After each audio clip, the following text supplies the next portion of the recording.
Alright guys, so barrel stoves here. I just mounted one of my slower 12 volt fans that has all these different adjustment angles, and I kind of wired it into that position because I don't trust those screws. And this will sit basically on the ceiling. The blades just miss both directions, and that wire should hold it in position so it doesn't pull down or anything.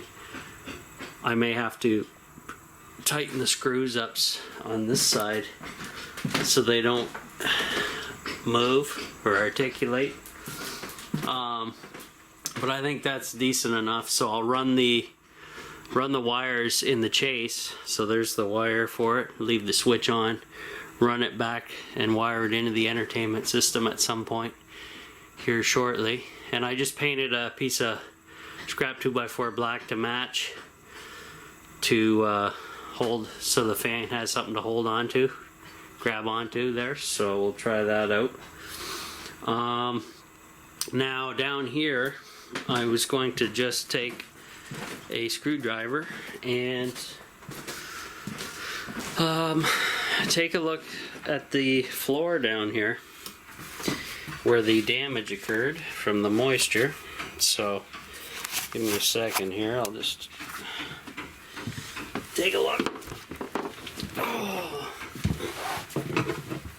I'll set the camera down and I'm just gonna poke around with the screwdriver. It seems pretty solid in most spots,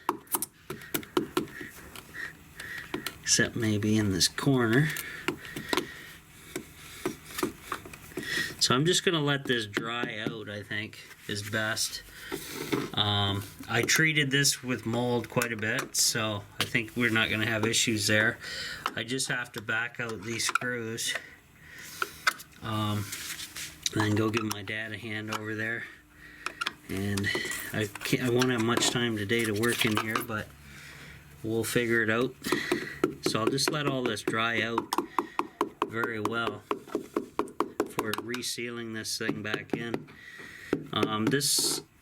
I don't think the water's sad enough to do a lot of damage, and all this yellowing is from when I bleached in here a few times.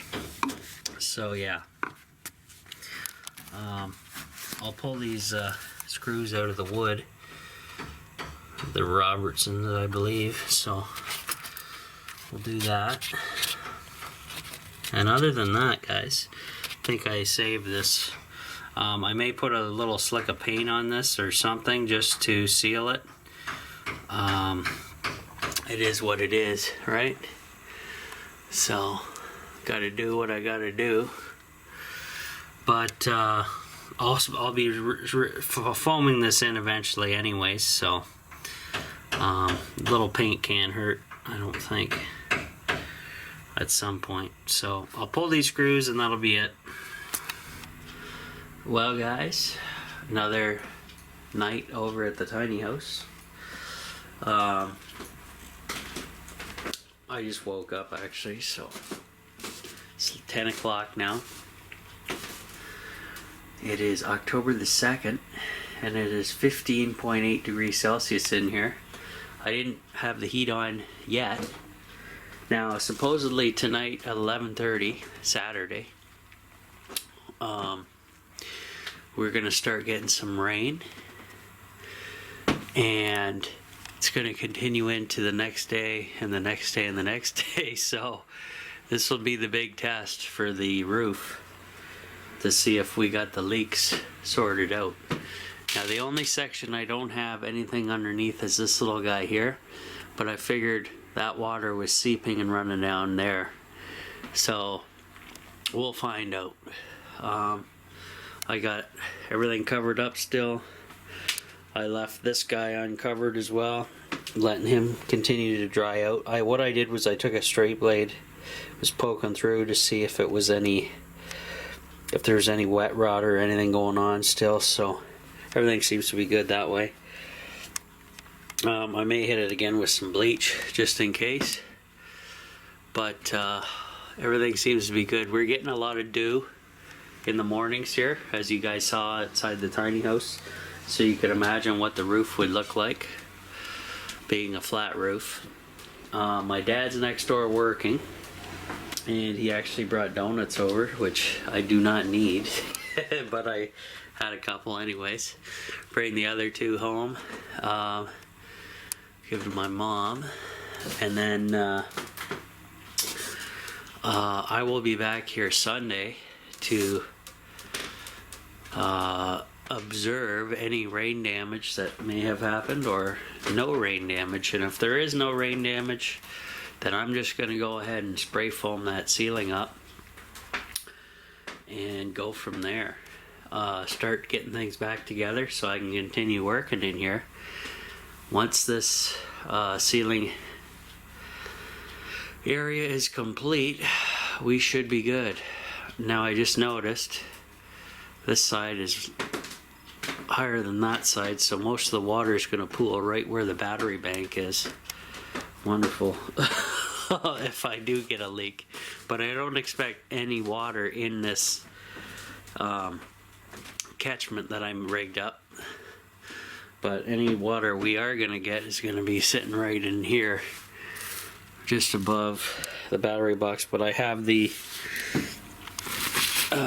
sheet across here just in case, and we will go from there. So that is the game plan. Solar's doing good. Got me through the night very well, as usual. And yeah, so I'm pretty much whipped. I'm gonna head home, get a shower, get ready for the day, get some videos up for you guys here on Patreon and on YouTube later on, and go from there. So, oh, my dad returned the box fan, which is nice, and I converted him over to using these type of lights, which I'll flip on for you. They are USB 5 volt, and they come with this built-in switch, and they're just LED light bulbs that are very bright. What was it? The ones he ordered have an 8-foot line on them, 8-foot wire, and a hook, I believe. So he's got the better ones. It cost him about $16 a hit on Amazon, and I think they're 5,000 K. So that's equivalent to a 100-watt light bulb in lumens, I would assume. So that's pretty great. He ordered 4 of them for his trailer. Instead of using the inverter to power his 120 volt LEDs, he's switching over to these, so he can run everything longer and harder without hurting the battery, since he's only using a lead acid deep cycle. So we learned all these things from my mistakes and my learning here at the off-grid tiny house, so all my information definitely comes in handy for sure. Other than that, I'm out of here, guys, so I will return for the rain, so stay tuned for that.